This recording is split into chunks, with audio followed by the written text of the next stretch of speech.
Hello friends, if you want to learn NCERT Science, you are at the right place. I am Rajpal Singh and you are watching Easy Science with Rajpal. Please hit the subscribe button and press the bell icon for my latest videos. Let's learn science.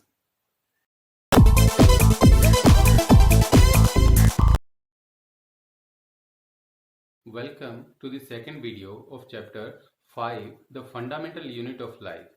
Link for the first video is available in the description box, and in this video we are going to learn about plasma membrane or cell membrane, cell wall, nucleus and cytoplasm in detail, and small introduction of the cell organelles.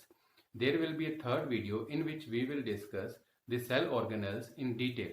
So while discussing these topics, we will follow this sequence. First we will learn the structure, then we will learn the definition. Because if you can learn the structure, then you can make the definition, and the end we will learn the function of all these topics. So let's start with the first topic, cell membrane or plasma membrane. So this is cell, and if we remove the internal part of it, what is left? It is an outer covering, and we call that plasma membrane or cell membrane. It separates the internal contents of the cell from the external environment. If we look at the structure of the plasma membrane or cell membrane, we see that it is double layered. If we take one unit of it, and it looks like it has two small endings and one portion. So this whole structure is made up of phospholipids, and it has two parts. The round part is hydrophilic, meaning it has strong affinity with water, and the second part is in that it is hydrophobic. It want to go away from the water. So they are organized in this way that all the hydrophobic parts are together and all the hydrophilic parts are at outside. So they form the two layer. So we say the plasma membrane or the cell membrane is the double membranous structure. In that there are small proteins which are embedded in that double layered membrane. Okay, so these all have different functions. So we have come to know the structure of the plasma membrane or cell membrane. So now let's learn the definition. The cell membrane is the outermost covering of the cell which separates the inner contents of the cell from external environment. If we look at the functions of cell membrane, first function is it protect the cell. So it acts as a barrier from the external environment. As you know, in the external environment of the cell, there may be harmful chemicals. So it protect the cell from the external environment or act as a barrier. The second function is it regulates the substances to go out of the cell and in the cell, or in other way we can say it is a semi-permeable membrane. We will discuss the semi-permeable membrane in detail. So now consider the second point, as it regulates the substances from entering and going out of the cell. Third function is it helps in cell mobilization. As you know, in amoeba, it has to go from one place to another by pseudopodia, and the pseudopodias are made by the cell membrane. So it helps the unicellular organism to go or from one place to another, or in other words, it helps the unicellular cells for mobilization. The fourth function is secretion and absorption. The secretion means if the cell is in some glands, so it will secrete some hormone through the cell membrane. Or it also have the absorption. Absorption means it also absorb the material from the external environment. And fifth function is it receive the chemical signals. Means in our all cells in our body there are hormones which are stimulating different cells. So all the hormones are there in the blood, and they go to the cell membrane, and it receive the chemical message from the in the form of hormones. So while discussing the functions, we have discussed the cell regulates the transport of materials in the cell and out of the cell through the cell membrane. So now let us focus on that. First we will learn what are the materials which need to be taken in the cell and taken out of the cell. As we know, the cell has to live and has to do respiration. So it need to take the oxygen in the cell, and after that respiration CO2 is produced. So CO2 need to be taken out of the cell, and it also need to take water in and out of the cell, and nutrients are also going in and out of the cell. So in this whole process we have come to know that there are 3 or 4 substances which we need to regulate, or which we need to transport in the cell and out of the cell. So let's learn how do they go in the cell and out of the cell. Now let us learn by which process or processes these substances move in and out of the cell. As you know that we are discussing the materials or the transport of different materials. So it is advisable to first look at the type of transports. What type of transports are there through which the materials go in and out of the cell. So there are 2 kind of transport mechanism in the cell. In the first mechanism, the cell membrane has to spend some energy. If he has to take some material from outside in the cell or from inside to outside of the cell, it has to use some energy to transport that material. We call that active transport. And in the second, the cell membrane doesn't have to spend some energy. Energy is not involved. That we call as passive transport. So in active transport, there are another 2 kind of transport system. The first is, you have seen the proteins. Those proteins actively take up some material from the outside and convert their structure and put that material inside the cell. And in the second form, they can make the small vesicle or bag-like structure and put the material in that and then transport in the cell. In both cases, they have to spend some energy. So it is called as active transport.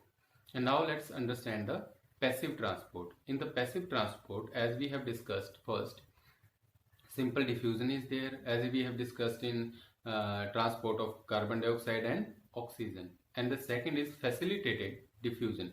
In facilitated diffusion means those proteins, they make a small channel. Through that channel, that material without spending any energy can come in. Okay, so that's called a facilitated diffusion. And the last thing is osmosis.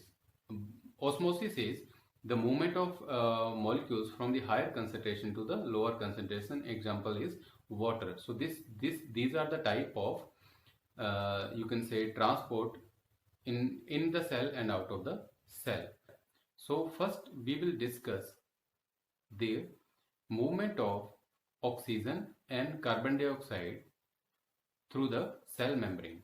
The transport or the movement of carbon dioxide and oxygen in and out of the cell takes place by the process of diffusion.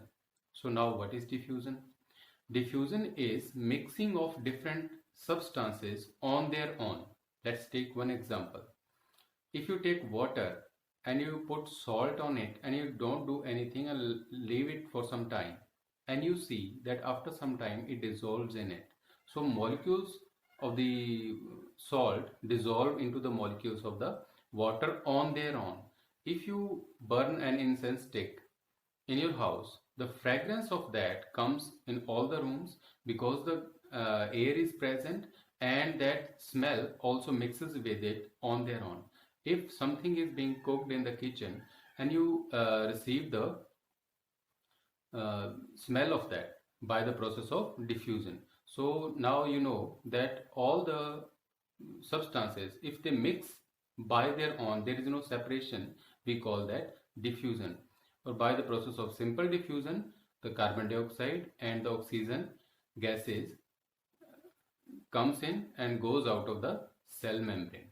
So now let us discuss osmosis in detail, because we have discussed the movement of carbon dioxide and oxygen. Now what was the second component? It was the water. So now let us discuss how water goes in the cell and comes out of the cell. So all of you know that there is a small process we call as osmosis. So what's osmosis then? If you want to understand osmosis, first you need to understand solution. What is solution? If you take a glass of water and you put some salt in it, so salt dissolves in it. So there are two kind of things. One is water and the another is salt. Water is known as solvent. The one who dissolves into it itself is known as solvent. It is present in the bigger quantity, and the salt that we have dissolved in a smaller quantity is known as solute. When they both mix up, solvent and solute both mix up, they make the solution. So you have come to know the solution. So there are different kind of definitions of osmosis, and you need to understand what are solvent, because in some books the water is written only, and in some books solvent is written only, in some books solute is written only. So these all definitions are same, but we have to look it in another way. Let's take first definition by the book. The book says the movement of water molecules. Book has not said the solvent, because in most of the cases water is a solvent, because water is present in bigger quantity, it dissolves everything into it, so it is a solvent. So if you say water, if you say solvent, both are same. So let's again discuss the definition of osmosis. The movement of water molecules from the higher concentration to the lower concentration through the semi-permeable membrane is called as osmosis. This is the definition by the book, and we need to understand the second definition. In the second definition, the movement of solvent molecules from a region of higher concentration to the region of lower concentration. Concentration means percentage. How much of that substance is present is the concentration. If it is present in the higher concentration, we say that it is concentrated. If that is present in small quantity, we say it is a dilute substance, or the concentration is dilute. So now we were discussing the second definition. In the second definition, we can say the movement of solvent molecules from a region of higher concentration to the region of lower concentration through the semi-permeable membrane. In the third definition, we can say the movement of solvent molecule to the region where the solute concentration is high. So these all definitions are same. As you see a solution, if solvent concentration rises, the solute concentration will be low. If solute concentration rises, solution concentration will be low. So in either way, the definition can be written. So the one that you must learn is very simple one. The movement of water or solvent molecules from a region of higher concentration to a region of lower concentration through a semi-permeable membrane is known as osmosis. So we can make different type of solutions and put the cell in that, and we must learn that now how the cell behaves in different type of solution. If you put a cell in the water, so there can be three conditions in that. The water outside may have the higher concentration of water than inside the cell. The water outside can have the same concentration as inside the cell, or water outside may have lower concentration of water inside the cell.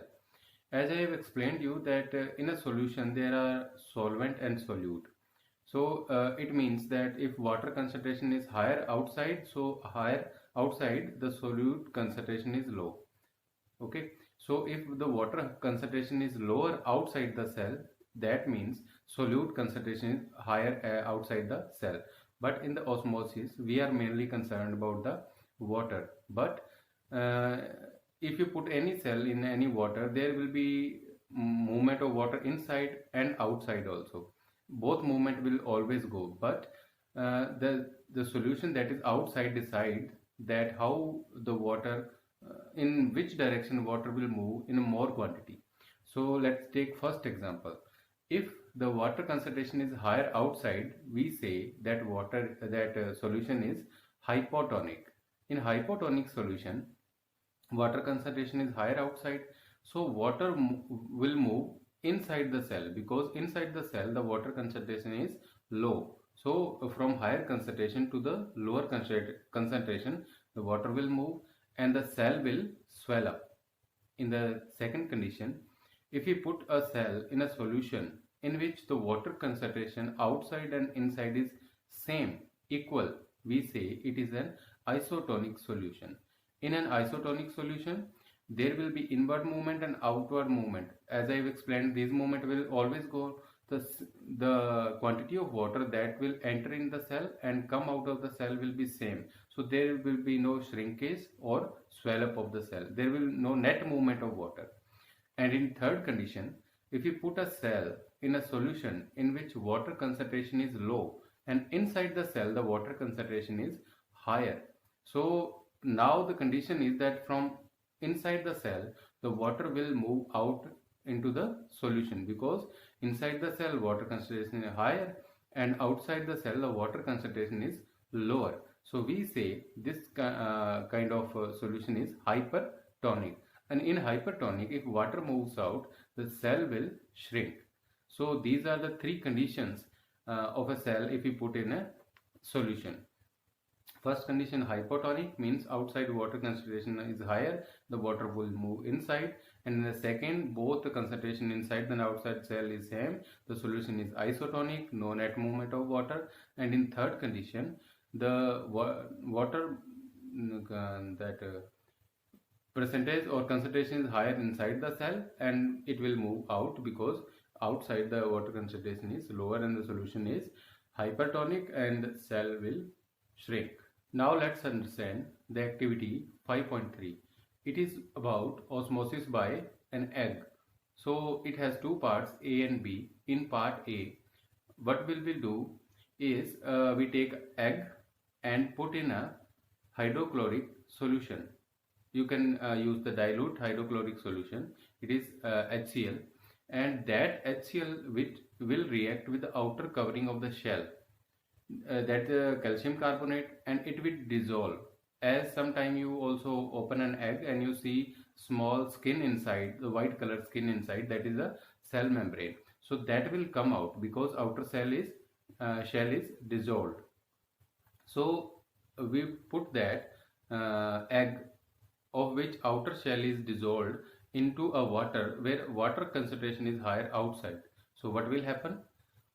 The inside the egg the water concentration is low. So water from the outside will move inside the egg and egg will swell up. And in part B, what we will do, we will take the same egg, treat it with the same hydrochloric acid and put in a solution in which there is a salt outside. So now what will happen, the outside salt solution is there, salt is solute, so solute concentration is higher, solvent is water and water concentration is low. Inside the egg water concentration is higher. Now where water will move? From inside the cell to the outside. Now the egg will shrink. Now let's understand activity 5.4. It is about osmosis by reagents or apricots. Take dried reagents or apricot, put in fresh water and leave it for some time. You will observe that the water will enter inside the cell and the reagents or apricots will swell up because the water concentration is higher outside and will move into the reagents through the cell membrane. And those swelled up reagents, if you put in a solution where there is salt present in the water or sugar present in the water, so in that condition the outside water concentration is low and inside the reagent the water concentration is higher. Now water will move from that reagent out to the outside, so the reagent will shrink. So this is all about the osmosis by reagent or apricots. Here are few examples of the osmosis process which is present in some cases. Like if you take example of amoeba, you see it is a unicellular, and all the unicellular organisms, they take in water by osmosis, and uh, they use the water because they don't have the separate process. So by osmosis the water enter inside the cell, because unicellular are made up of only one cell. So now again we will see the roots. They are present in the soil, and they from in the soil the cells of root are present, root hairs are present, and outside there is a soil, in that water is present. So water concentration is higher outside the root, so water will enter inside the root cell or the root hair by the process of osmosis, or particularly endoosmosis. So if water moves outside of the cell, we call it exoosmosis.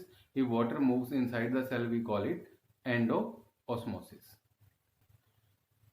As we have discussed, the cell membrane is flexible, and it is important for a unicellular organism like amoeba, because amoeba has to move. So in the movement, that cell membrane makes pseudopodia, and by pseudopodia that amoeba moves. It's also an advantage to the unicellular organisms. Unicellular organisms like amoeba takes some food particle by the process of endocytosis, and that if amoeba want to take some food inside, it has to engulf it, it has to envelop it. So it envelop or engulf it with the help of that cell membrane, because it is flexible and it engulfs the food and takes the food in. We call that endocytosis. Next activity 5.5 is all about the electron microscope. So it is all about discussion, and it's not a performing activity. So we will learn about that electron microscope. Its power is very high, and it's not available in every laboratory because its cost is very high. So this is electron microscope, and you have to learn that its power to magnify the things is much more than the ordinary compound microscope. That's all about the electron microscope. These are two in-text questions. Question number 1: how do substances like CO2 and water moves in and out of the cell? Discuss. As we have discussed, CO2 moves out of the cell by the simple process diffusion, because after respiration inside the cell the concentration of CO2 is higher, and outside the cell the concentration of CO2 is low, as in the lungs. So it will move out from the cell through the cell membrane, and water moves in and out of the cell by the process of osmosis through the semi-permeable membrane. If the water concentration is higher outside, it will move in. If the water concentration is higher inside, it will move out. If the water concentration is same both sides, so it will not there will be no net movement of water. Next question is, why is cell membrane called as semi-permeable membrane? It is very important question, and the answer is because cell membrane or plasma membrane allows or permits exit and entry of materials in and out of the cell. It also prevents the movement of some materials entering into the cell. So why we call it semi-permeable? The word permeable means any substance can come in and any substance can move out of the cell. So that's what we call permeable. Now word semi is there. Semi means if we call fully permeable, to any can move. If we call semi for some, so some can move inside and some can move outside, not all can move. So this is the answer of the question. Our next topic is cell wall. All of you know that plants are very rigid and they don't have the skeleton type of tissue present inside them. So how they are so rigid?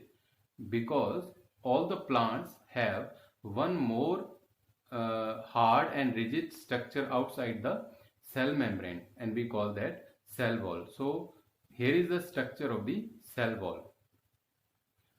Every plant cell has one outer covering of the cell wall, and if there are two cells together, if we want to understand the structure, the cell wall of the two attached cells is separated by the middle lamella, or middle lamella separates the cell wall of the first cell to the cell wall of the second cell. It separates both of the cell walls. And now the question is, what is the cell wall made up of? The cell wall is made up of cellulose, and cellulose is a bigger molecule, and which is made up of smaller glucose molecules which pack together and make a big globule, and we call that cellulose. And cell wall is made up of cellulose. So cell wall again can be divided into primary cell wall and a secondary cell wall, and middle lamella is present between the cell wall of the two cells. Okay, so that middle lamella and the cell wall is attached by a substance called pectin. Pectin is a hard cementing substance which connects these two cells together. And cell wall is made up of cellulose, all of you know, and it can in certain cell walls it is also made up of hemicellulose. In some cells, as the plants of the desert, they have to reduce the loss of water. So for this, they have some extra layer outside the cell wall, and that is cutin. The extra layer of cutin is present outside the cell wall. It reduces the loss of water. And if you see the coconut, you see some substance is deposited on the outside the cell wall, and that substance is lignin. And in some cases, in other cells, chitin is also present.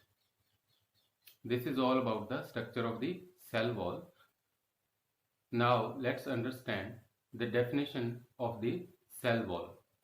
Plants have a hard and rigid outer covering outside the cell membrane, and that hard and rigid outer covering is known as cell wall. Now let's understand the functions of cell wall. The first function is the cell wall provides the shape to the cell, because it is hard, and whatever the shape of cell wall is, that becomes the shape of the cell.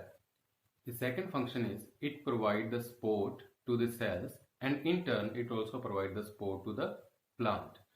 The third function is it also protects the inner or cell organelles or cell membrane of the plant cells. Fourth function is it regulates or controls the cell expansion. As you have seen, if a cell is put in a solution which has the higher concentration of water outside, the water may come in through the cell membrane, and the cell may expand. So the cell wall exerts the pressure back on the cell membrane, so it does not let it burst.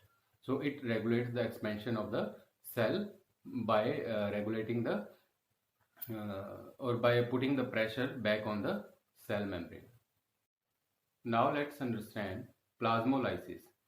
In this case, if a plant cell is put in a solution where the water concentration is low outside, so in the cell the water concentration is higher, so water will move from the higher concentration to the lower concentration. Water will move out, and when the water will move out, the cell membrane will shrink, or the cell will shrink.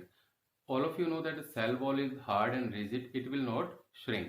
So the inner content, including the cell membrane, it settles or shrinks on one place. It is called as plasmolysis. This is the definition of the plasmolysis. When a cell loses water through osmosis, the inner content of the cell contract or shrink away from the cell wall. This phenomena is called as plasmolysis. To know the plasmolysis, let's perform activity 5.6. In this, you have to take a royal leaf. This is the royal plant, and you have to take the leaf and fold it and take the peel, outside peel of the royal leaf, as you have done in the onion leaf peel. So you have to take it and put it on the slide and observe it. You observe the structure like this. The inner content of the cell are touched to the cell wall. So now take another peel of the royal leaf and put on the slide, and now put water and some salt on it. When you put salt, so water concentration becomes less outside. The water from the inside of the cell moves outside. So after some time, if you observe under the microscope, you see the structure like this. So in this you see the inner content of the cell has shrunken or contracted to a one place. So this is called plasmolysis. And in second part of the activity, if you boil the royal leaf, if you boil, so you kill the cell, and in turn you kill the cell membrane. So now if cell membrane is killed, now there is no chance of osmosis. So if you put that boiled cell in any kind of solution, it will not boil, not shrink, because the cell membrane is killed and there is no osmosis in it. So we can say that plant cell, if plant cell is put in hypertonic solution, water will move out and there will be plasmolysis. If the plant cell is put in hypotonic solution, in that case the water will move in the cell and cell will swell up, but it can withstand because outside there is a cell wall. So these are all about the cell wall. Our next topic is nucleus. And nucleus is present only in eukaryotic cell. And who discovered the nucleus? It was Robert Brown who discovered the nucleus. And in first paragraph of the book, the paragraph which pertains to nucleus, it is written that when you stain something, you put methylene blue or safranin or iodine solution. Why do we put that?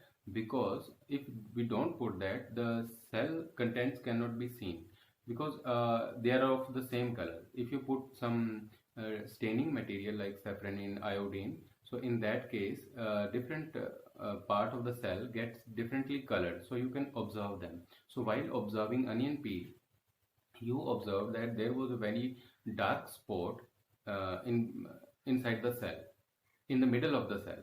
That dark spot is known as nucleus. So we will now learn the structure of the nucleus, and this is the basic structure of the nucleus.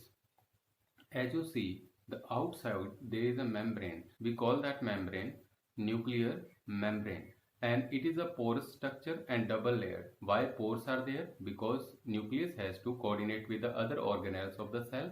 It has to control the function of the cell. So it sends the signal through these pores to the outside cell organelles in the cell. So after that nuclear membrane, you move inside the nucleus and you see there is a nucleoplasm. As in the cell there is a cytoplasm, and nucleus, the fluid substance is there, we call that nucleoplasm. As you move in, there is nucleolus. So what is a nucleolus? It is the region in the nucleus where the genetic material is kept. So you can say it is a small nucleus inside the nucleus.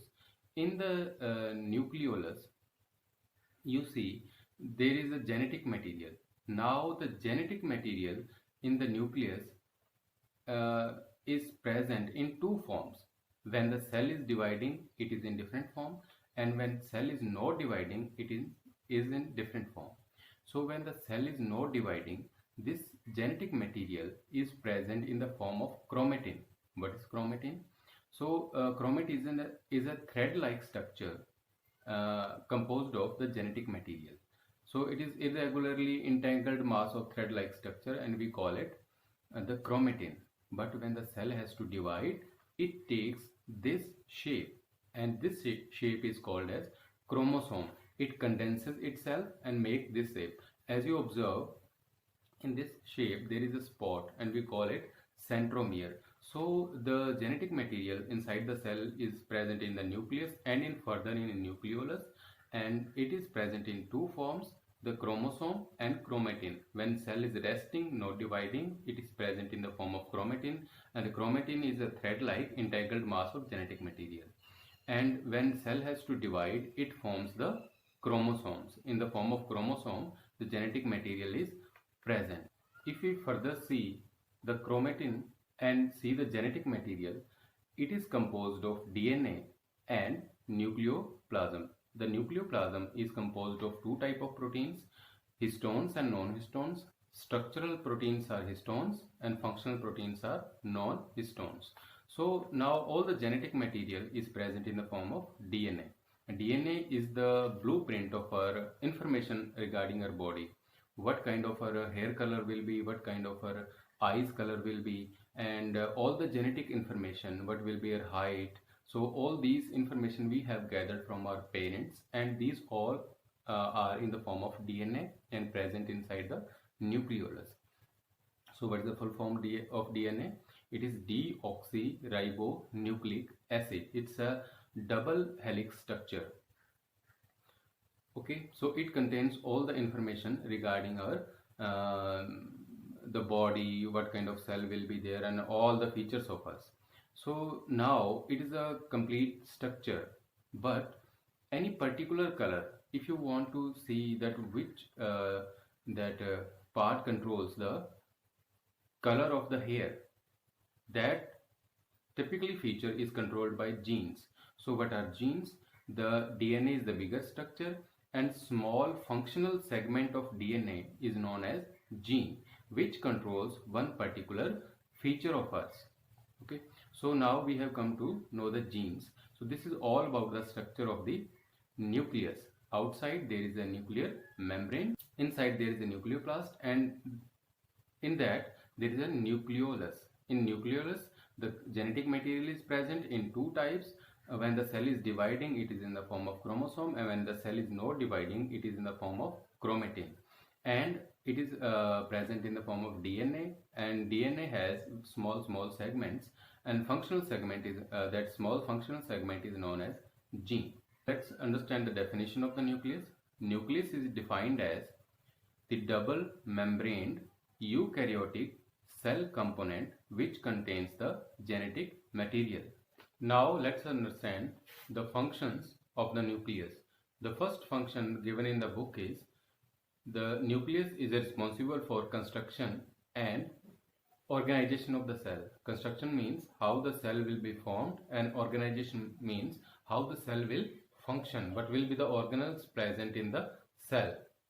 The second function is it is responsible for storing the genetic material or the DNA inside the cell, which store all the information regarding our heredity. Third function is it is responsible for protein synthesis. So proteins are synthesized on the ribosome inside the cell, but there are 20 type of amino acids. So how the amino acid will mix up and what protein will be made is decided by the nucleus. The information is in the DNA. The next function is it regulates the cell division. When the cell has to divide, it has to transfer the genetic material to the new cells, so it functions accordingly. If the cell is dividing in one particular way, it will give the full set of the all chromosome into the next cell, and if it is divided in another way, it will give the half number of chromosome in the other cell. The last function is it controls the growth of the cell. Now let's perform activity 5.7, and it is about the temporary mount of human cheek cells. How to make it? First you need a slide and microscope and cover slip and all the things that I have explained in my previous video in onion peel, and you need an additional ice cream spoon. You have to rub ice cream spoon inside of your cheek, and some substances will be deposited on ice cream spoon. You put that substance on the slide and you put some methylene blue solution and you observe under the microscope and you see the structure like this. So this is the structure of the human cheek cells. So far we have explained the structure of the nucleus in eukaryotic cells, but genetic material is also present in prokaryotic cells. So now what are eukaryotic and prokaryotic cells? All the advanced cells which have the double membraned nucleus are called as eukaryotic cells, or the primitive cells in which cell organelles and the nucleus is not well defined. We call them prokaryotic or primitive type of cells. So now what kind of genetic material and how the structures are present in the prokaryotic cell? In spite of nucleus, their nucleoid is present. So what's nucleoid? The genetic material or the DNA is present without any nuclear membrane in the cytoplasm of that cells. Example is bacteria.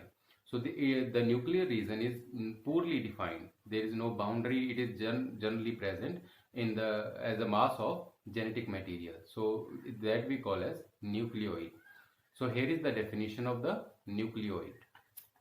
In some cases, as in bacteria, the nuclear region is poorly defined as there is no nuclear membrane outside the genetic material.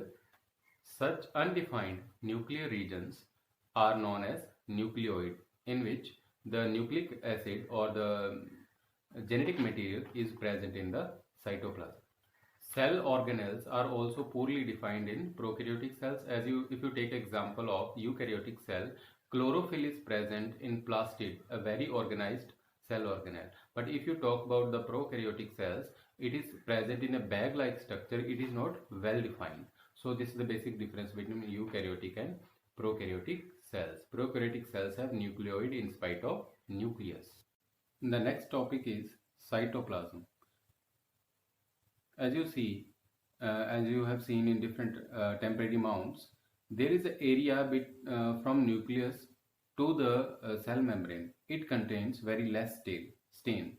Because the color of staining is very less there, this region is called as cytoplasm. And let's see the structure of it. It has two basically parts. One is cytosol. Cytosol is the aqueous substance which is present there.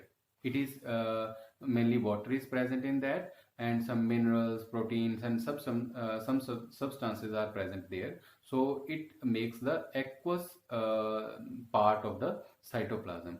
And the second part is cell organelles. Cell organelles like plastids, mitochondria, Golgi apparatus, endoplasmic reticulum. These all type of that cell organelles are present. So cytoplasm is made up of cell organelles plus the cytosol, which is the aqueous part of the cytoplasm. So this is basically structure of the cytoplasm. This is the definition of the cytoplasm. Cytoplasm is the fluid content of the cell present between nuclear membrane and the cell membrane. It also contains some cell organelles. In eukaryotic cells, membrane-bound cell organelles are present, and in prokaryotic cells, membrane-bound cell organelles are absent.